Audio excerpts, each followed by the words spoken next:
ចាសួស្តីបងប្អូនអរគ្នាថ្ងៃនេះខ្ញុំនឹងមកប្រាប់បងប្អូនអរគ្នាពីរបៀបនៃការ add អាសយដ្ឋានរបស់ Loda ចូលទៅក្នុង app ថោប៉ោរបស់ចិនអញ្ចឹងជាដំបូងបងប្អូនត្រូវបង្កើតគណនីសិនគណនីរបស់ខ្លួនឯងជាមួយនឹង Loda សិនអញ្ចឹងពេលដែលបងប្អូនបង្កើតហើយបងប្អូនអាចចូលទៅក្នុង app នឹងបានហើយជាទូទៅ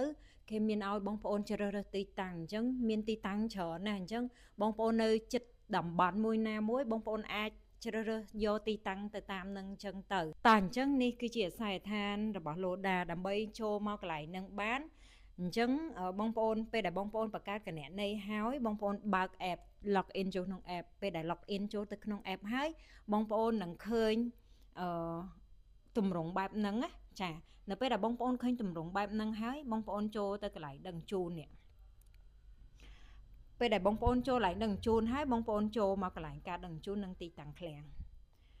ពេលដែលបងប្អូនចូលមកកន្លែងហ្នឹងបងប្អូនឃើញថាអាសយដ្ឋានទុកចិនអញ្ចឹងយើងចូលទៅកន្លែងហ្នឹងចូលទៅកន្លែងទៅពិនិត្យចាចូលមកកន្លែងហ្នឹងហើយបងប្អូននឹងឃើញទីតាំងអាសយដ្ឋានមានផ្លូវគោកផ្លូវកាសផ្លូវអីអញ្ចឹងណាអញ្ចឹងមើលទៅតាមហ្នឹងទៅក៏ប៉ុន្តែជាទូទៅគឺខ្ញុំណែនាំឲ្យបងប្អូន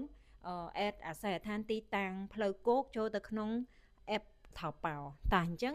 នេះយើងអាចចម្លងទាំងអស់ហ្នឹងចម្លងហើយបងប្អូនទៅបើក note note នៅទីណានេះអញ្ចឹងបងប្អូន copy វាដាក់ note មួយមកចាអញ្ចឹងពេលដែល copy អញ្ចឹងហើយយើងស្រួលក្នុងការ copy paste ចូលទៅក្នុង app ថោប៉ោណាអញ្ចឹងបន្ទាប់មកទៀតអញ្ចឹងយើងទៅ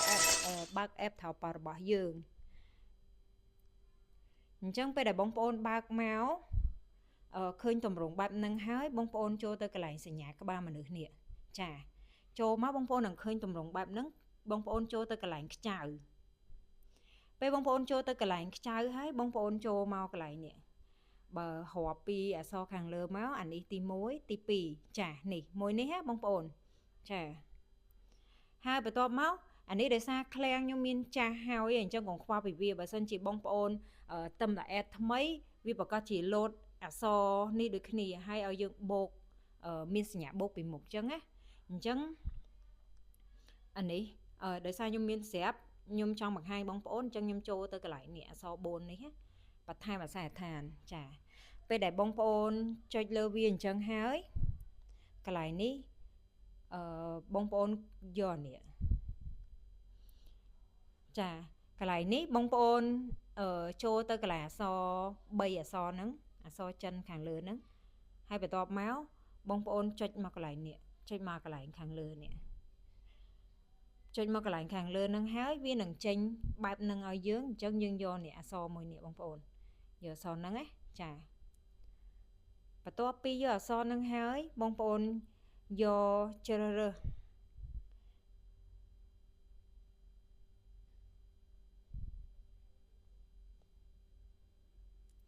អក្សរនេះនៅក្នុងអក្សរ G ចាបន្ទាប់ពី G ហើយបងប្អូនយកពាក្យថាកន្លែងអក្សរ F បន្ទាប់ពីយកអក្សរ F ហើយបងប្អូនយកអក្សរ N ចាចុចលើវាមកបន្ទាប់ពីយកអក្សរ N ហើយបងប្អូនយកអក្សរ D នៅលើគេនេះចាប៉ុណ្ណឹងហើយបន្ទាប់មកកន្លែងនេះគឺយើងត្រូវដាក់អាសយដ្ឋានលម្អិតយើងចូលទៅកន្លែង note មិញហើយ copy បងប្អូន copy ពីអាខាងលើនេះមកដល់ខាងក្រោមនេះចាចុច copy មកហើយបន្ទាប់មកយើងយកទៅផាសនៅកន្លែងហ្នឹងអាសយដ្ឋានលម្អិតហ្នឹងចាបន្ទាប់មកទៀតកន្លែងនេះគេឲ្យយើងដាក់ឈ្មោះកន្លែងឈ្មោះហ្នឹងគឺត្រូវយកកន្លែងនេះកន្លែងអ្នកទទួលខាងលើតែ copy តែអក្សរចិនមកដល់លេខមកដល់កន្លែង KH copy មកបងប្អូនយកមកផាសនៅកន្លែងហ្នឹងចាផាសហើយកន្លែងនេះលេខទូរស័ព្ទបងប្អូនចូលទៅ copy ទៀតដើម្បីជៀសវាងកុំឲ្យខុសបងប្អូនបើអ្នកបកកែចាំក៏ចាំយកទៅសេវាយ keyboard ខ្លួនឯងក៏បានដែរប៉ុន្តែខ្ញុំចង់ copy ជៀសវាងការខុស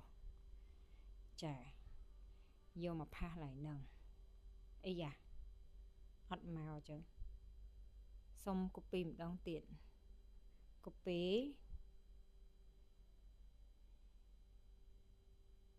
ค่ะអញ្ចឹងនេះដោយសារតែខ្ញុំធ្លាប់ add អាលេខហ្នឹងហើយអញ្ចឹងបងប្អូនផ្ទៀងទៅអាចវាយបានបើ copy អត់មកចាអានេះបងប្អូនចង់ដាក់ថាមិនក៏បានដែរអញ្ចឹងខ្ញុំ select យកអាដំបូងគេនេះ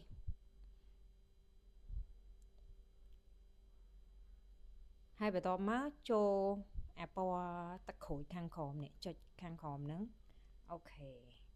នេះអាស្រ័យថាដែលយើងបាន add អំបញ្ញមិញគឺវាចូលមកហើយបងប្អូនហើយបើសិនជាបងប្អូននេះអាទី2នេះហើយបើសិនជាបងប្អូនចង់ដាក់អានឹង default បងប្អូនអាច edit វានេះចូលមកកន្លែងនេះចុចអានឹងមក